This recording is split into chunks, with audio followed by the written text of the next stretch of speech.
Camomile Lawn by Mary Wesley. Chapter 17. It was during the bombing in the autumn of 1940 that Helena bought 2 adjacent houses in Enderby Street. The price was low, the owners anxious to get away from London. "You must be mad," Richard yelled on the telephone from Cornwall. "I'm using my own money. Throwing it away. They are convenient for Harrods and Peter Jones. They will be bombed, I ask you. Not necessarily, no. The General says you should see a psychiatrist. So do my lawyer and my bank. Why can't you stay in Sarah and George's house?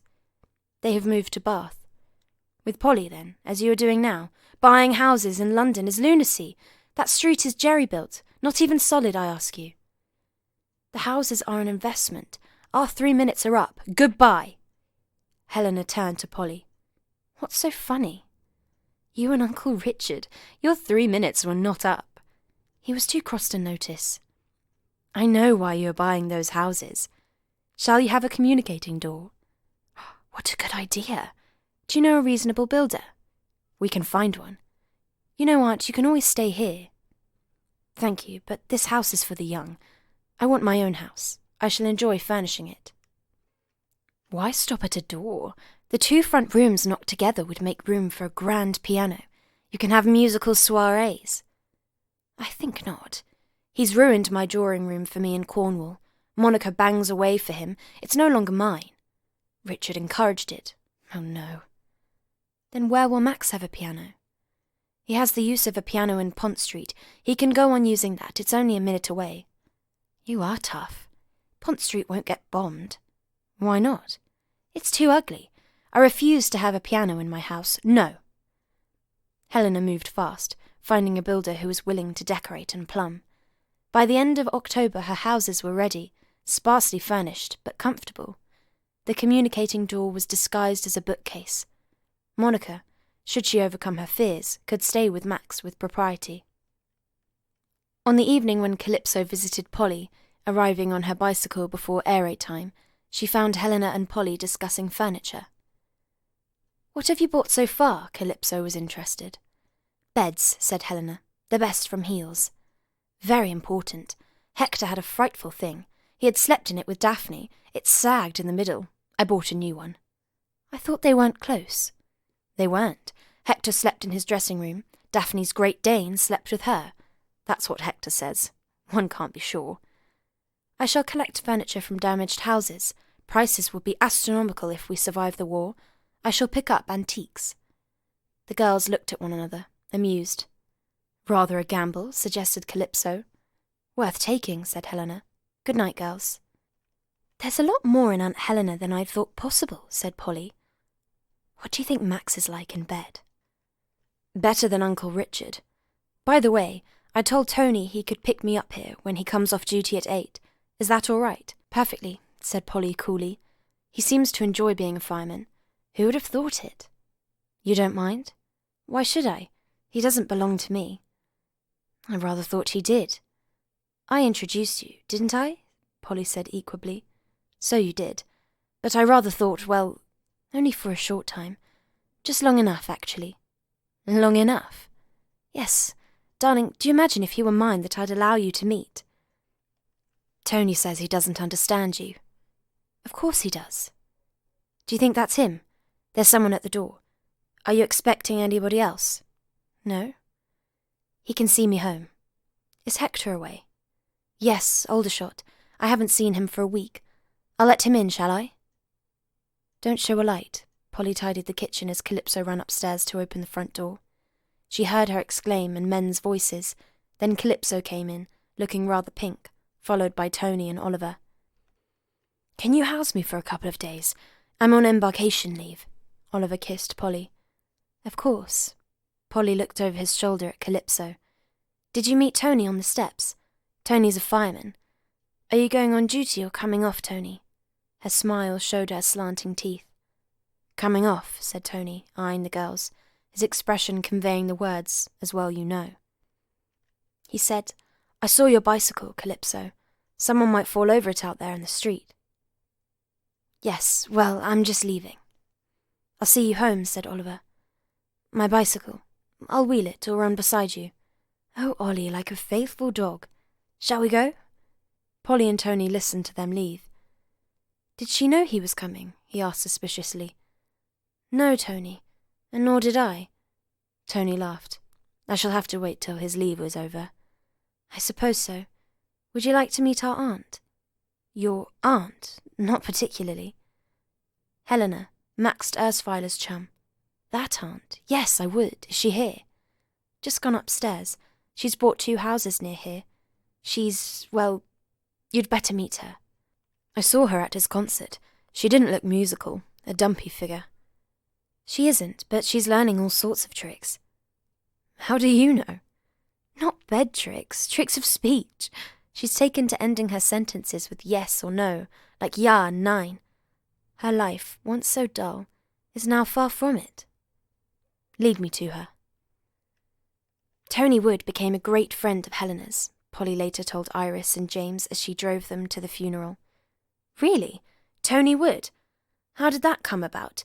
Isn't he homosexual? Polly took a hand off the wheel to stroke her mongrel dog. The dog continued to gaze ahead without acknowledgement. Well, he is, but at one time he was a great one for the girls. I'd call him ambidextrous. Was he a friend of yours or Calypso's? I introduced him to Calypso. We all shared him. Hector found him amusing. Walter liked him. Even Oliver grew to like him, I believe. Later, but it was Helena who really caught his fancy. He was older than us, just that much nearer to Helena. She made use of his sophistication. He taught her a lot. It helped with Max. I should have thought, said James, that in the war with the bombing and so on, there wasn't much time for private life. That's where you are wrong, said Polly. We all lived intensely. We did things we never would have done otherwise. It was a very happy time. What about fear?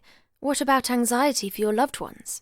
Iris leaned from the back seat to speak to her mother. I was frightened and anxious all the time, but it made the delights all the more so. The surprises more surprising. People like Oliver, Walter, David and Paul appeared and disappeared. It was wonderful that they were still alive. My parents were killed. I thought they were safe in Godalming. In London I survived. Calypso survived. If we were in love, it was acute. We had fun. I know Calypso did. I did, and Helena, who had never had fun, grabbed it. Tony, who was in London all the war, watched us, was amused by us, and in his way loved us. All the other men came and went, but Tony was always around. What about Oliver? I saw him towards the end of 1940. Calypso had come to see me. He walked her home, pushing her bicycle. She had a bicycle. Holding Calypso by one hand, Oliver pushed the bicycle with the other. Calypso used her torch with care.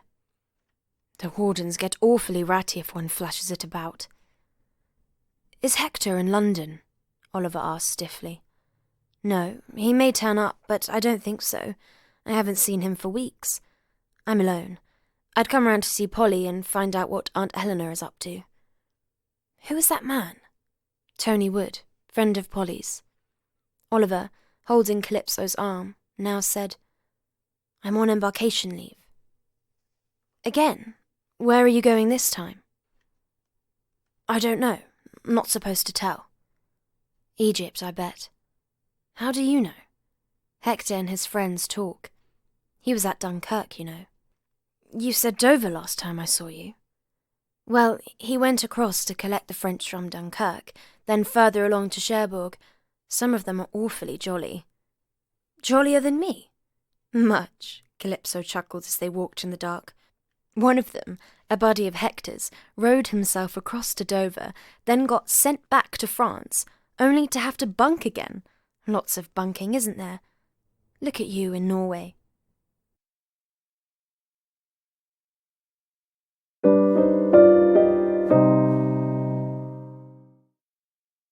Is this your street? Yes, Calypso was silent as they reached her house. Would you bring the bicycle into the hall? Oliver propped the machine against a radiator and took Calypso in his arms, kissing her neck gently. My darling. Darling Ollie. Nice sofa. Come. She led him to her drawing room. I must pull the curtains. Take off your scratchy uniform. Oh, it isn't. I'd forgotten you'd become an officer, but take it off. I hate being squashed against buttons. Hector's makes quite a pattern in groups of 3. Or is it 4? Being snobby about buttons won't put me off. You'd better unzip yourself this time. Calypso laughed, kicking off her shoes. Oliver watched her undress, then walk naked across the room to put logs on the fire. One of my luxuries, having a log fire. We got the logs from a friend of Hector's in Berkshire. Stop talking. Come here. I'm nervous. No, you're not. Here. There. He held her, stroking her back. Relax. Remember the Camomile Lawn. Magic. Helena planted it for our games, our plots. Hush, pay attention. Oh, Oliver, Oliver. You didn't enjoy it. My God, you didn't enjoy it. Oh, damn and hell and blast. I didn't say. You didn't need to. Oliver was collecting his clothes, pulling on his trousers, buttoning his shirt, tucking it into his trousers, putting on his tie, putting on socks and shoes in bitter concentration. Calypso sat naked on the sofa watching him, her eyes in pale face thoughtful. Below them the street door opened with a bang, then slammed shut. There was a clatter of collision with the bicycle. A man's voice. Whoops! Calypso snatched her dress, pulling it over her head, zipping it up. Hector. She pushed her underclothes behind a cushion. Whoops-a-daisy! The bicycle clattered again. Hector broke into song. And when I'm dead, don't bury me at all. He kicked the bicycle. Out of my way, way! Just pickle my bones in alcohol. Calypso, who had been listening intently, grinned. He's in a good temper, thank God. Is he often drunk? Sometimes, she was evasive. Violent? I think you'd better go. She went out on the landing and leaned over the banisters, looking down. Hector lay entangled with the bicycle. He's passing out, she whispered. Shall I help you put him to bed? No. I'll see you out from the kitchen. He's blocking the front door. Come on, she said impatiently. Are you sure? Surely I can... No, please, Ollie, go. She took his hand, leading him down to the basement, through the kitchen, up the area steps. In the street, he took her shoulders, looking into her face. Goodbye. It was small comfort, I'm afraid. Better than none, I hope. Almost, Oliver thought. She minded. Better to know. His voice was neutral. He kissed her lightly and was gone, his steps diminishing fast in the quiet street. Calypso noticed the Lagonda at an angle to the pavement, its lights still on. She parked the car properly, switched off the lights. Back in the house, she disentangled Hector's legs from the bicycle, fetched cushions to prop his head and blankets from the dressing-room bed, making him as comfortable as possible, unbuttoning his tunic. What a pattern of buttons! The affection in her voice surprised her. Hector opened his eyes, focusing carefully, squinting up. I'm drunk. I know. Come to bed when you can. I'm not, what do I want to say? Calypso, don't leave me, stay here. She lay down beside him. He put an arm around her while she pulled the blankets up to cover herself. Come close. Your buttons hurt. Never mind. I'm terribly uncomfortable. Go to sleep. Do you think you could get up to bed? All fours? I'll help you. Come on, try. So drunk. Yes, try harder. Hector suddenly reared to his feet and headed up the stairs at a run. As she propped the bicycle against the wall, she heard a crash and Hector laughing. She helped him undress, levering him out of his trousers. There, lie still. The room's going round and it comes out here. I'll make us some coffee. When she came back with the coffee, Hector was asleep. Calypso drank coffee, watching Hector. He looked vulnerable, eyes closed under his thick eyebrows. She smoothed them gently with a finger and then ran it along his lips, which were slightly rough. Outside, the all-clear sounded. She had not realized there was an alert. She put the light out and drew the curtains to look down at the street. Was it possible Oliver was still there? The street was empty. As she stood looking down, a special constable strolled round the corner. He was joined by an air raid warden. She saw them laughing. They walked along to Hector's car and admired it. The warden patted the bonnet as though it were the nose of a horse. Calypso turned to look at Hector, whose eyes were open, watching her. "Hector." He pulled her down. "Does my breath smell?" "No," she sniffed. "Yes." "Get in with me, would you mind?" "No. What's the matter?"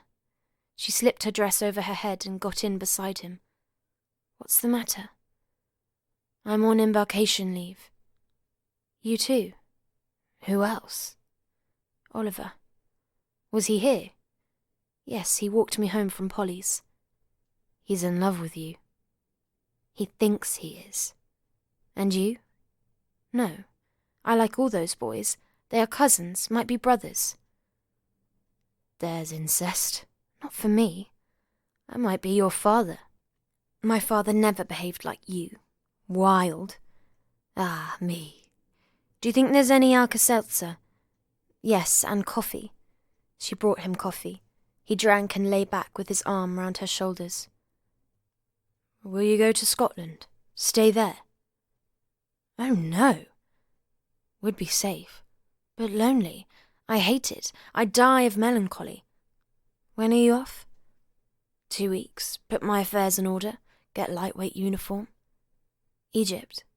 "Probably. I must go north. Will you come with me?" "Of course I will.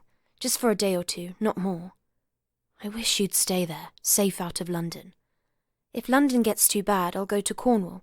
I'll take care of myself." "Promise?" "Yes." "That man Tony Wood is in love with you too." "It isn't love, it's lust." "Do you know the difference?" "I know lust. I don't think I know love." Calypso leant her head back, closing her eyes. "Lucky you, oh, lucky, lucky you."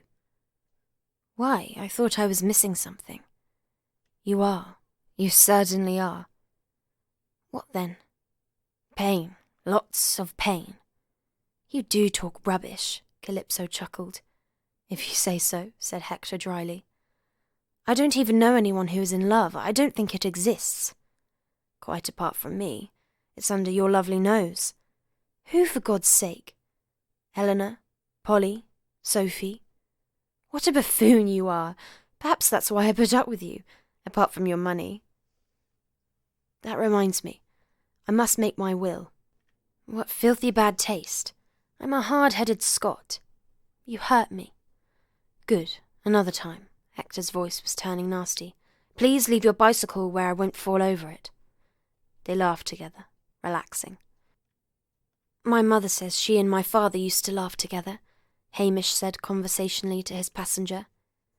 "Yes, they did. Calypso had very little humour, but then she had no love either, poor girl." "They say my father had humour. He also had love." "Did he love my mother?" "He adored her, and he knew her." "What do you mean? You sound a bit—" Hamish hesitated. "A bit, well, as though you didn't like my mother." "I like her. She's always been very nice to me. She's not a giver, that's all. She can't help her character." "She gave my father me." "You were part of a bargain, for his money and heir." Hamish pulled across to the slow lane and stopped the car. "What's the matter? Something wrong with the engine?" Helena watched Hamish get out and stand with his back to her. He reminded her of Hector at his wedding long ago, tall, towering above Calypso, who was a tall girl. "Did he love me?" Hamish got back into the car. "He loved you very much." "Are you sure? I never really knew."